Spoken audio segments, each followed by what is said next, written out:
झरिया क्षेत्र अंतर्गत ASP Sudamdih cholerae क्षेत्र में संचालित होने वाली फायर पैंच विस्तार का कार्य सोमवार को हाटतला बस्ती के ग्रामीणों ने अपनी विभिन्न मांगों का लेकर पैंच का हॉल रोड जाम कर धरना पर बैठ गए हैं। इस दौरान ग्रामीण प्रबंधन विरोधी नारेबाजी भी करते रहे। वहीं उपस्थित महिलाएं अपने अपने हाथों में तख्तियां लिए हुए थे, जिस पर देश के प्रधानमंत्री, राज्य के मुख्यमंत्री से मदद करने की बात लिखी हुई थी। साथ ही बीसीसीएल प्रबंधन के खिलाफ कई स्लोगन भी लिखा हुआ था। मौके पर उपस्थित ग्रामीणों ने बीसीसीएल प्रबंधन पर आरोप का बहिष्कार करते हुए कहा कि प्रबंधन सारे नियम कानून को ताक पर रखकर युक्त पैच का संचालन कर रही है। पैच में प्रबंधन अपने मन मुताबिक ब्लास्टिंग करती है। वहीं पैच में मात्र कुछ ही दूरी पर हाटतला बस्ती है, जहां सैकड़ों लोगों का मकान, दुकान, स्कूल व मंदिर मौजूद है। ऐसे में आसमाई एवं हैवी ब्लास्टिंग से कोई भी घटना घट सकती है, जबकि पैच में ओबी खनन, ब्लास्टिंग और ओबी डंप के दौरान भारी मात्रा में धूल कण निकलती है और हवा में फैलकर सांस लेने के लिए लोगों के शरीर में पहुंच जाती है, जिससे लोग बीमार होना शुरू हो गए हैं। विशेषकर बुजुर्ग और छोटे छोटे बच्चों को काफी परेशानी हो रही है। इससे पूर्व सबसे पहले आपको इस घटना से पूर्व में आपको कुछ घटना पे आपको याद दिलाना चाहूँगा। इससे पहले जब ये एएसपी कोलेरी का फायर पैच एक्सटेंशन प्रोजेक्ट चालू होने वाला था, उस समय हम लोगों ने आप लोगों को याद किया था और आप लोग आए भी थे, मीडिया में छापा भी था। हमने कहा था कि ये जो प्रोजेक्ट आगे चलेगा, हमें इसे बहुत प्रकार का परेशानी का सामना करना पड़ेगा, हमारे बच्चों को, बूढ़ों को। देखिए, सबसे पहला बात तो इधर का पर्यावरण पूरी तरह से नष्ट कर दिया बीसीसीएल प्रबंधन ने। बीसीसीएल प्रबंधन केवल रंगदारी करने पर मादा। हम लगातार करीब 1.5 साल से चिट्ठी पर चिट्ठी दे रहे हैं, ठीक है। चिट्ठी देने के बावजूद भी सुनने तक को तैयार नहीं है। हम लोग लास्ट टाइम जब इनके पास गए थे, आई थिंक 14 तारीख को गए थे हम, तो 14 तारीख को हमने उनसे पूछा हमारा डिमांड। तो हमने कहा सर, आपके पास हमने चिट्ठी तो दिया है ना, डिमांड तो आपके पास लगातार कंटिन्यू है। उनके पास चिट्ठी तक हमारा नहीं है, वो जरूरत ही नहीं समझते हैं, सबको कीड़े मकोड़े की तरह समझते हैं और केवल एक ही उनका इंटेंशन है और किसी तरह से कुछ लोगों को मिलीभगत करके और केवल नष्ट कर देना।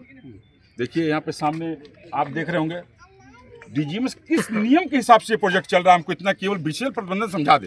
कारण कोई भी हो, गलती किसी का भी हो, क्या पब्लिक का वहाँ पे मान लीजिए कि कोई वयस्क है, उसके पास समझदारी हो, किसी कारण से नेगेटिविटी में चला गया हो, नहीं जा रहा हो, बच्चों का क्या दोष, हमको ये समझा दीजिए। छोटे छोटे बच्चे वहाँ पे खेल रहे हैं। अभी कुछ दिन पूर्व आप केंद्र में सुनेंगे एक बच्चा गिर गया, कहीं भी कोई भी घटना घटित हो सकती है। तो हमको बीसीसीएल प्रबंधन के इतना बता दे किस डीजीएमएस के नॉर्म्स के तहत ये प्रोजेक्ट चला रहे हैं। आप कहते हैं कि ये नॉर्म्स, ये इसके हमारा ये टेक्नोलॉजी से ब्लास्टिंग होगा, हम इससे ये करेंगे। आप ही थोड़ा देर पहले हम लोगों ने एक वीडियो शूट किया है, हमने वो दिखाई वो पानी कहाँ जला। सर, आप कुछ भी कर लिए, 5 महीना भगवान बरस के धूल दस को शांत नहीं कर सके, तो आप क्या क्या परेशानी हो रही है आपकी? परेशानी ऐसा क्या है जो नहीं हो रहा हो? सबसे पहला तो सांस का प्रॉब्लम लगातार बढ़ रहा है। मेरा बच्चा डस्ट एलर्जी से जूझ रहा है। हमारे पड़ोस में गोरा सरकार का जो नातनी है, वो उनको लंग्स का प्रॉब्लम हो गया है।